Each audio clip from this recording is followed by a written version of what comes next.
E aí, meu povo, tudo bem? Vamos dar início a mais uma aula.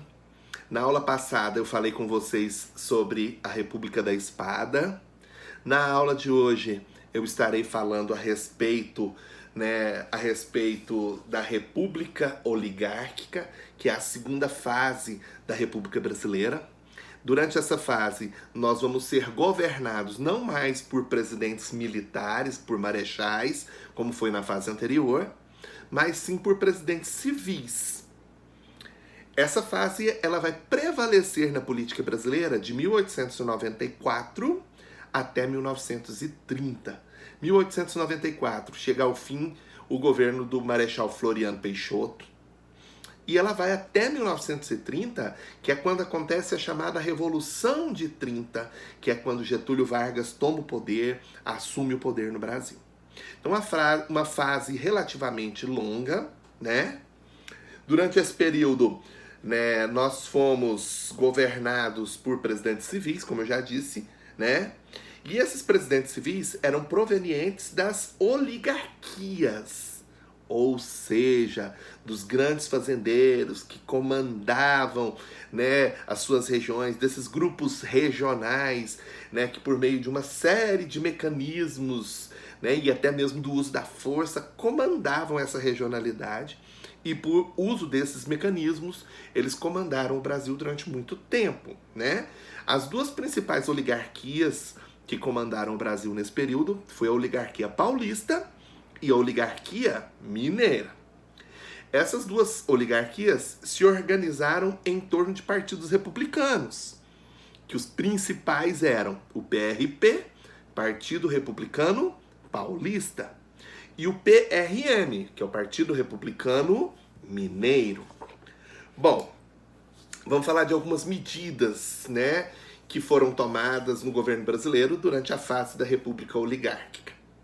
Quais são as principais? Política do café com leite, coronelismo, voto de cabresto e a política dos governadores. Começando pela política do café com leite. Bom, a fase da República Oligárquica, ela pode também ser conhecida como República do Café com Leite. Por quê? Porque durante esse período, né, os partidos republicanos, o paulista e o mineiro, o Partido Republicano Paulista era proveniente da oligarquia paulista, que era uma grande produtora de café do Brasil, a maior produtora de café do Brasil do período. E o PRM se organizou em torno da oligarquia mineira, que era uma grande produtora de leite, né, de gado leiteiro, grandes fazendeiros, né, que produziam o leite, né, por meio da criação de gado. Então, por isso, República do Café com Leite. Então, essas duas oligarquias comandavam o cenário político durante esse período. Coronelismo. Né, o coronelismo vem do termo que era utilizado para se referir a esses fazendeiros. Nesse período, esses grandes fazendeiros eram conhecidos como os coronéis. Por isso, coronelismo. Né? Eles mantinham toda a sua regionalidade sob controle e utilizavam-se de mecanismos bastante rigorosos para manter essa população sob controle, essa regionalidade sob seu comando, né? E esses mecanismos foram amplamente utilizados durante essa fase. Um desses mecanismos é o chamado voto de cabresto, né? Os coronéis garantiam o voto das pessoas que estavam sob o seu comando por meio de violência, de força, ou por meio da própria subordinação que essas pessoas tinham em torno desses coronéis. Né? Então, isso ficou conhecido como voto de cabresto. Mas vários outros mecanismos ilícitos foram utilizados nessa época, como, por exemplo, a compra de votos, como, por exemplo, uma pessoa que já tinha falecido, né, outra pessoa se apossar do título de eleitor e votar, né, em nome dessa pessoa. E uma coisa que ocorria nessa época, que favoreceu muito o voto de cabresto, era que o voto no nosso país, nesse período, era um voto aberto.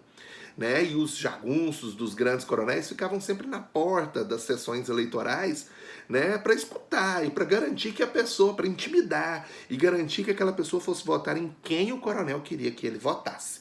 Isso ocorreu muito nesse período, né? E por ironia do destino, a gente sabe que isso continua acontecendo. Não da mesma forma, né? Mas que algumas dessas práticas acontecem até hoje. Compra de voto, fraudes eleitorais. Óbvio, né, que com o sistema eleitoral atual isso é mais difícil. Mas a gente sabe que isso pode continuar acontecendo, né? Bom, mas voltando para aquele período, vamos falar agora da política dos governadores. O que foi a política dos governadores? A política dos governadores procura, por meio de um conchavo político entre o governador de cada estado e o presidente da república, era uma troca de favores para os dois lados.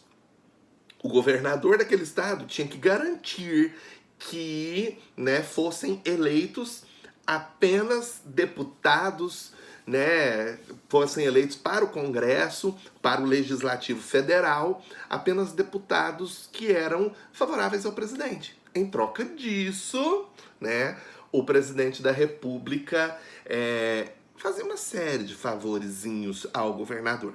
Né, cargos para as pessoas que ele precisava, né, a liberação de verbas, né, favorecimento aos governadores em troca, né, dele garantir o apoio e a eleição de deputados favoráveis ao presidente. Né?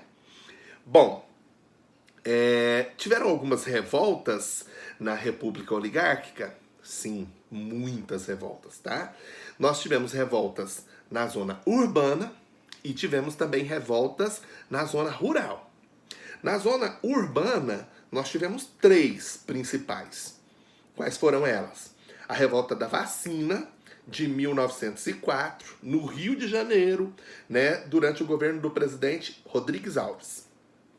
A revolta da chibata, que ocorreu em 1910, também no Rio de Janeiro, capital da República, né, durante o governo do presidente Hermes da Fonseca. E movimentos operários, que ocorreu nos 2 maiores centros do Brasil nessa época, que era Rio de Janeiro e São Paulo, no ano de 1917, pasmem, né, assim, mesmo ano da Revolução Russa, que nós já estudamos, no Rio de Janeiro e em São Paulo, né, durante o governo de Venceslau Braz. Mas nós tivemos também revoltas na zona rural. Quais foram as revoltas na zona rural? Foram 3 também, as principais. A primeira delas foi a Guerra de Canudos, que ocorreu em 1896 e 1897, né? No sertão baiano, no governo de Prudente de Moraes. A Guerra do Contestado, não mais no sertão nordestino. A Guerra do Contestado já vai lá para o sul do Brasil, na fronteira entre o Paraná e Santa Catarina. Ocorreu, né, entre 1912 a 1916, durou um tempinho maior do que a Guerra de Canudos, né, durante o governo de Hermes da Fonseca. E nós tivemos também o cangaço, né, o banditismo do sertão, que ocorreu entre os anos de 1870 até 1940. É muito tempo, meu povo. Né? Durante o governo, termina a República Oligárquica, começa, né, o governo de Getúlio, depois de 1930, e o banditismo do sertão continua, né? Na região da Nordeste, né, entre Pernambuco, Ceará e Bahia. Em uma próxima aula, a gente vai detalhar, né, um pouco mais essas revoltas do período republicano. As revoltas da zona rural e as revoltas da zona urbana, tá? Um grande abraço, espero que vocês tenham gostado da aula, que vocês tenham aprendido um pouco mais sobre esse assunto. E até mais. Fui, meu povo!